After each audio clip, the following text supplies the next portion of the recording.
Chapter 21 The Attack. As soon as Silver disappeared, the captain, who had been closely watching him, turned toward the interior of the house and found not a man of us at his post but Gray. It was the first time we had ever seen him angry. "Quarters," he roared, and then, as we all slunk back to our places, "Gray," he said, "I'll put your name in the log. You've stood by your duty like a seaman. Mr. Trelawney, I'm surprised at you, sir. Doctor, I thought you had worn the king's coat. If that was how you served at Fontenoy, sir, you'd have been better in your berth." The doctor's watch were all back at their loopholes, and the rest were busy loading the spare muskets, and everyone with a red face, you may be certain, and a flea in his ear, as the saying is. The captain looked on for a while in silence. Then he spoke. "My lads," said he, "I've given Silver a broadside. I pitched it in red hot on purpose, and before the hour's out, as he said, we shall be boarded.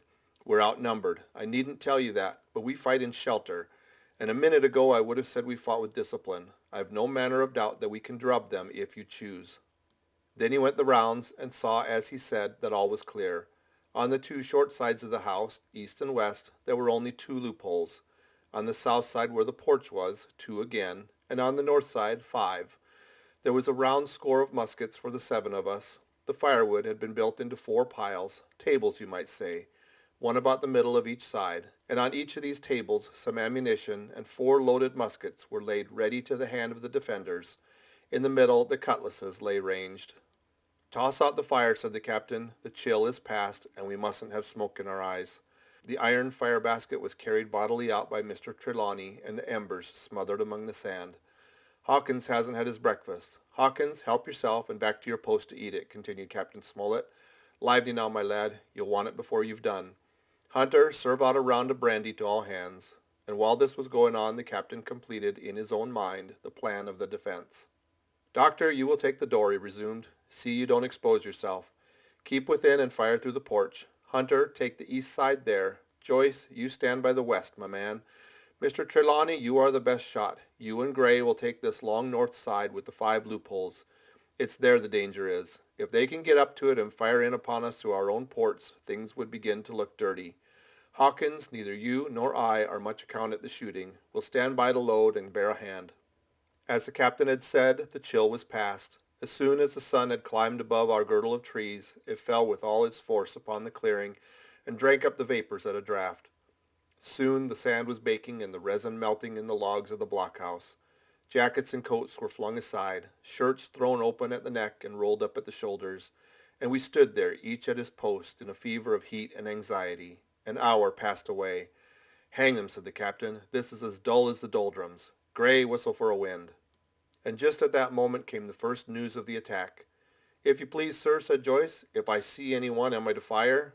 "I told you so," cried the captain. "Thank you, sir," returned Joyce with the same quiet civility. Nothing followed for a time, but the remark had set us all on the alert, straining ears and eyes. The musketeers with their pieces balanced in their hands, the captain out in the middle of the blockhouse with his mouth very tight and a frown on his face. So some seconds passed, till suddenly Joyce whipped up his musket and fired. The report had scarcely died away ere it was repeated and repeated from without in a scattered volley, shot behind shot, like a string of geese, from every side of the enclosure. Several bullets struck the log house, but not one entered. And as the smoke cleared away and vanished, the stockade and the woods round it looked as quiet and empty as before. Not a bough waved, not a gleam of a musket barrel betrayed the presence of our foes. "Did you hit your man?" asked the captain. "No, sir," replied Joyce. "I believe not, sir."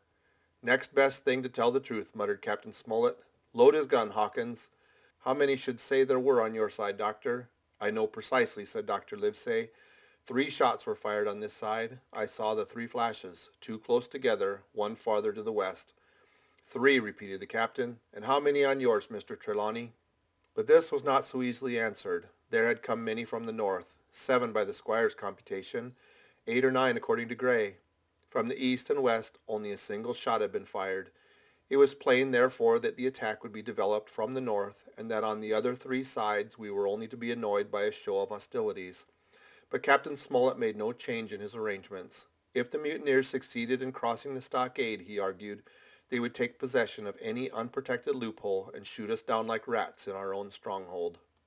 Nor had we much time left to us for thought. Suddenly, with a loud huzzah, a little cloud of pirates leaped from the woods on the north side and ran straight on the stockade. At that same moment, the fire was once more opened from the woods, and a rifle ball sang through the doorway and knocked the doctor's musket into bits.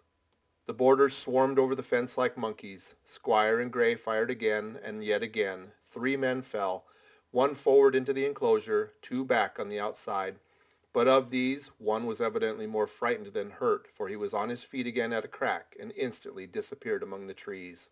2 had bit the dust, 1 had fled, 4 had made good their footing inside our defenses, while from the shelter of the woods 7 or 8 men, each evidently supplied with several muskets, kept up a hot though useless fire on the log house.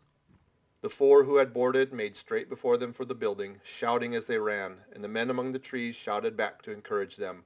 Several shots were fired, but such was the hurry of the marksmen that not one appeared to have taken effect. In a moment the 4 pirates had swarmed up the mound and were upon us. The head of Job Anderson, the boatswain, appeared at the middle loophole. "At 'em all hands!" he roared in a voice of thunder. At that same moment another pirate grasped Hunter's musket by the muzzle, wrenched it from his hands, plucked it through the loophole, and with one stunning blow laid the poor fellow senseless on the floor. Meanwhile a third, running unharmed all round the house, appeared suddenly in the doorway and fell with his cutlass on the doctor. Our position was utterly reversed. A moment since we were firing under cover at an exposed enemy. Now it was we who lay uncovered and could not return a blow. The log house was full of smoke, to which we owed our comparative safety. Cries and confusion, the flashes and reports of pistol shots, and one loud groan rang in my ears. "Out, lads, out, and fight him in the open! Cutlasses!" cried the captain. I snatched a cutlass from the pile, and someone at the same time snatching another gave me a cut across the knuckles, which I hardly felt. I dashed out of the door into the clear sunlight. Someone was close behind, I knew not whom. Right in front, the doctor was pursuing his assailant down the hill, and just as my eyes fell upon him, beat down his guard and sent him sprawling on his back with a great slash across the face. "Round the house, lads, round the house!" cried the captain, and even in the hurly-burly I perceived a change in his voice. Mechanically I obeyed, turned eastward, and with my cutlass raised, ran round the corner of the house. Next moment I was face to face with Anderson. He roared aloud, and his hanger went up above his head, flashing in the sunlight. I had not time to be afraid, but as the blow still hung impending, leaped in trice upon one side, and missing my foot in the soft sand, rolled headlong down the slope. When I had sallied from the door, the other mutineers had been already swarming up the palisade to make an end of us. One man in a red nightcap, with his cutlass in his mouth, had even got upon the top and thrown a leg across. Well, so short had been the interval that when I found my feet again all was in the same posture, the fellow with the red nightcap still halfway over, another still just showing his head above the top of the stockade, and yet in this breath of time the fight was over and the victory was ours. Gray, following close behind me, had cut down the big boatswain ere he had time to recover from his last blow. Another had been shot at the loophole in the very act of firing into the house, and now lay in agony, the pistol still smoking in his hand. A third, as I had seen, the doctor had disposed of at a blow. Of the 4 who had scaled the palisade, only one remained unaccounted for, and he, having left his cutlass on the field, was now clambering out again with fear of death upon him. "Fire! Fire from the house!" cried the doctor. "And you lads, back into cover!" But his words were unheeded. No shot was fired, and the last boarder made good his escape and disappeared with the rest into the wood. In 3 seconds nothing remained of the attacking party but the 5 who had fallen, 4 on the inside and 1 on the outside of the palisade. The doctor and Gray and I ran full speed for shelter. The survivors would soon be back where they had left their muskets, and at any moment the fire might recommence. The house was by this time somewhat cleared of smoke, and we saw at a glance the price we had paid for victory. Hunter lay beside his loophole, stunned.